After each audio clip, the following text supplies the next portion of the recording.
имат ли възможност да присъстват лично, ще ги сведат ли по интернет? Значи, той ще установи контакт с член на комисията, да разбере какво е положението като експерти и като това мова. И вече... Въпрос е, той ще установи, а другите, значи ти, че няма те разглеждаме тебе, ама Венко може да участва, Мариана може да участва, Мариана не може да участва, ама може през интернет.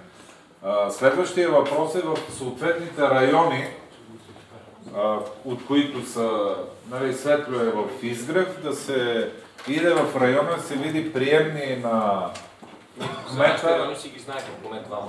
Той знае приемния, че няма да съвет. Кмет има съветника, няма. При нас също. Нашия съветник няма. Значи, може от миналата седмица да няма. Според мен е важно всеки един от района, който е да иде да провери, да пита, защото може да има табелка, че има приемна и те да кажат, тя си виси тук, ама никой не идва, нали? Или пък да няма табелка, обаче да кажат, я при портиера, както Черешаров обясни, там питаш и те като дадат заявка, той веднага идва.